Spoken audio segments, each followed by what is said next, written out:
Hey, and welcome back to another video from my Vintage Tech Showcase playlist, the playlist of videos where I showcase vintage electronic devices in a form of retro style review. And what I have for you here today is the iPod mini first generation and second generation. And we'll be covering these devices ranging from their history, their hardware and their software, and everything you need to know in a retro style review. I've done a bunch of iPod videos, and more recently the iPod mini fourth generation over there, the iPod Nano fourth generation over there, as you can see there. And I'll be doing the iPod Nano fifth generation as well in an upcoming video. I've done the iPod Classic 5.5 gen, and I've done a bunch of other videos on iPods as well, repair videos and etc. So if you're into that kind of thing, please don't forget to smash that subscribe button down below so you're notified whenever I upload a new video. Even further, you can hit that bell notification button so you get an actual notification to your phone that notifies you whenever I upload a new video. Also, don't forget to leave a like on this video as it helps get this video on YouTube's algorithm. And also don't forget to check out my social media down in the description below. Now, let's jump right into this video. So firstly, let's have a quick go around of the design of the device, and let's start off with the front of the device. Now, I'm going to mention this earlier as well. On the Clickwheel of the second generation, the Clickwheel, the menu, the fast forward, the fast backward, and the play and pause was actually color coded to the rest of the body. This is a silver model, so it is not, well, it is color coded, but it's silver, so you're not going to notice that much of a difference when compared to the first generation. But throughout the rest of this video, I will explain the color coding thing later on. Anyway, so the front of the device, pretty minimalist, old school iPod look. We have your touch-sensitive click wheel with the selection button at the bottom. We have the display up here, and we'll talk about the display later as well. Sorry about this thing, it has to be plugged in because the battery on this is pretty weak. So we have a old school 30-pin connector, Apple 30-pin connector. These slots like things here, those were for the dock accessories, and there's a bunch of other accessories that kind of hold it in place through those two slots like things. On this side we have nothing, on this side we have nothing either. So up top we have the hold switch, which disables the click wheel so that you can listen to music in peace without having the click wheel activate and basically change your volume and stuff by accident. Over here we have the remote connector for the remote-like device that used to come in the box with this thing, and we have our 3.5mm headphone jack as well. Over on the back we have iPod branding over here and an Apple logo as well, and the serial number and all the other stuff down there. On the second generation, like I said earlier, the difference will be that it has a marking for the storage capacity, either 6 or 4 gigs. And on the first generation, we did not have a marking because it only came in 4 gigs, so it didn't really have to be marked. So that was just a quick go around of the device itself. So the ones I have here today is a pink first generation and a silver second generation. The silver second generation does not work properly. It has a hard drive issue, but the first generation is what we'll be demoing today because it works perfectly. The software experience on the two are the same, and there is a minimal hardware difference between the two of them, so you won't miss too much. There's just a storage difference, and we'll be talking about that in a bit. I've already done videos on these things when I got them. The first generation's video is up here, so you can go watch that if you want. It was sort of me just buying them for cheap off Macari, and then I opened them and I unboxed them and I kind of had a look at them. And the video to this one you can find up here alongside another 5th gen Nano, so that video also you can go watch it if you wish. These devices, so let's start off with a bit of history on the first generation and the second generation. So the first generation was launched in February of 2004, so February 20th 2004. And the second generation was launched in almost a year later, February 23rd 2005. So February 20th 2004, February 23rd 2005. And these were a redesign of the original iPod, and basically they were named the iPod mini. The first generation came in multiple colors, so silver, blue, green, pink like this one, and a gold color. By the way, if you have a gold color, it's very rare and it's worth a lot of money, so hang on to that thing. Even if it works or doesn't work, doesn't matter. The gold color is highly sought after by collectors, as it is a collector's item. I also have to get my hands on one. I haven't still found one for a good price. And the first generation came in those colors, as I said, and it shipped in a 4 gig capacity. So it only came in 4 gigs. The second generation came with one less color, so it didn't have gold. It came with silver, blue, green, and pink only. However, the second generation, now this is somewhat of a bad example. I wish I had like a blue or green second generation to show you. The second generation, actually I'll put a photo over here. So the second generation, the color of the body is reflected on the click wheel. So the menu and the fast forward and the play pause buttons and the fast backwards, they're color coded to the body, as you can see in this photo. Mine's a silver one, so there's no color coding because it is just silver. But on the first generation, as you can see here, you don't have that color coding to the body. The click wheel is just blank. It does not have any color. Another way to recognize a first from second generation is the second generation has 6 GB marked at the back. So as you can see here, it has 6 gigs marked at the back, and the 4 gig model will also have 4 gigs marked at the back. The first generation only shipped in 4 GB, and it is not marked at the back. So if there's no marking of storage at the back, it's a definite first generation. If there's marking of either 4 GB or 8 or 6 GB at the back, then it's a surefire second generation. So that's kind of a way you can recognize the two from one another. So the displays on both of these are exactly the same, so I'll just talk about this one's display. So the display on these things were 1.67 inches, so 1.67 inches, a pretty small display, but for what it is, it gets the job done. They are 138 by 110 pixels, so 138 by 110. It is a monochrome LCD display, so monochrome means no color, and I mean, they just got the job done for the time. There is nothing too fancy about them. You're not viewing any photos on this thing.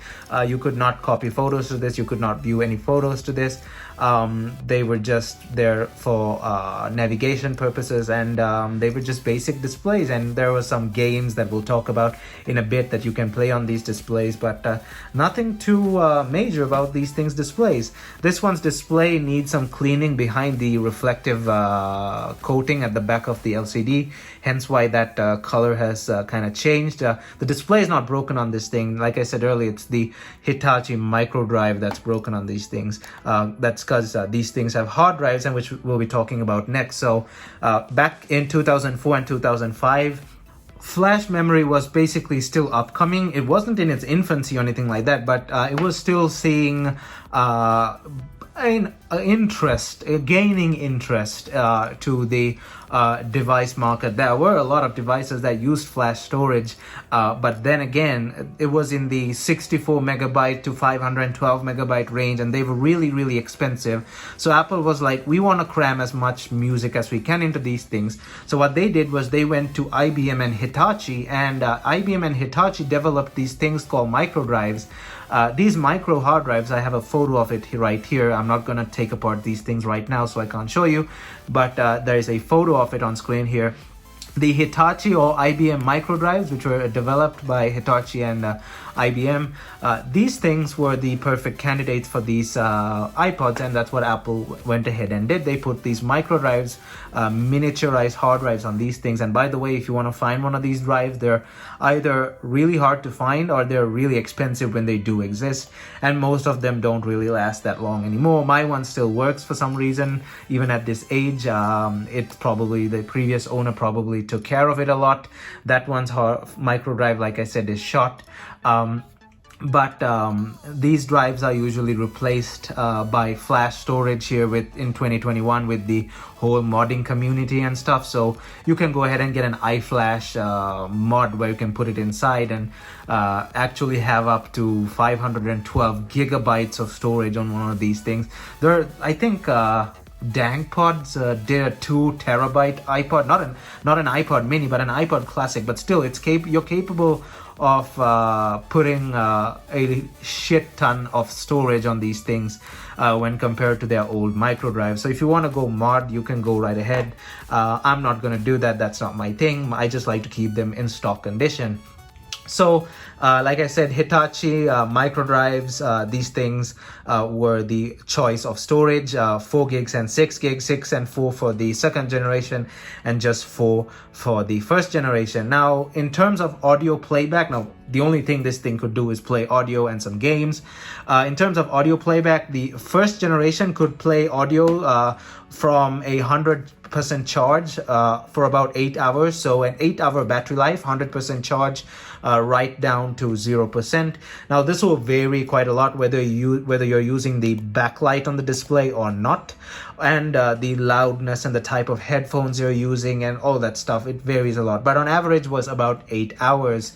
You could probably extend it if you keep the backlight off and stuff like that. The second generation had a huge bump in battery performance, where it could play basically 18 hours of music playback. So that was a huge bump, and that's because the second generation's battery was much bigger, and you could probably extend it to 20 hours with that. That was an issue actually back in the day. They said the iPod mini first generation's battery was actually not that enough, considering a lot of people would have kept the backlight on, and some people found third-party batteries for these things and already started modding them back in 2005 and 2004. So modding these things with batteries existed back even a few months after they were launched. The iFlash mods obviously started around 2014, 2015, I think, but people were modding these things with new batteries back when they were launched as well. So that was quite interesting to see, nevertheless.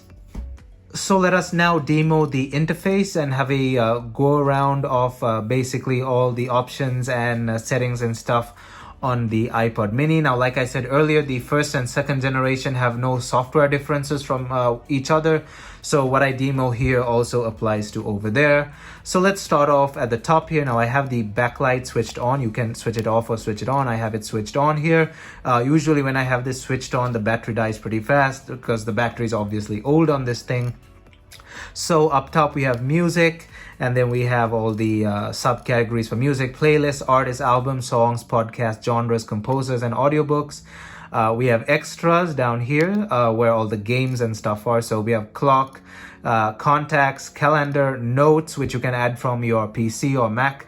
You can plug it and copy over some notes that you wish to view. We have games, and that is basically all for extra. So let's go into games. I'm pretty sure Parachute is here. Yep, Parachute is here. So if you had an iPod back in the day, you'll know this game. Basically shoot the helicopters or shoot the guys parachuting from the helicopters. I used to be really good at this game. Don't think I've got it anymore, but this is one of the most popular games on the iPod mini. You could load more games via iTunes, so you could basically expand your game library on this thing if you want. Here we also have Solitaire, Music Quiz, and Brick as well. Going back to the main menu, we have settings over here. So let's go into settings. We have about, which is the songs, the capacity and the available capacity, the version, the serial number, model number, etc., etc. That's your very basic about. You can customize your main menu from here, so you can add and delete whatever you want or don't want, and you can add actually games and stuff and all the other things to the main menu. So if you access games more often, you can actually add the games to the main menu instead of having it on extras. We have the shuffle, turn on and off there. We have the repeat, turn on and off. We have the backlight timer, and I've set it to off, but you can actually set the backlight to time off within 2 seconds or 10 seconds or whatever. We have EQ and audiobooks. We have sound check, contrast, so you can increase the display contrast on this display here. Not going to mess with that too much. I'm actually going to keep it quite low because well, I keep it in the middle because this display is old and we don't really want to mess with it. We have the clicker sound. So now when I put it to headphones, as you can see, there's no sound. There's a small speaker. We have both also, or we can just have speaker or off, but I'll just keep it on speaker like that. We have date and time, we have contacts, language, legal, and reset all settings. So back on the main menu, we have shuffle songs down here, as well as the backlight, which I showed you earlier. You can turn it on or off. And that was basically a quick go around of the operating system on the iPod mini. It's pretty minimalist because this iPod was, again, from 2004. That was a very limited amount of things that it could do, but it is what it is.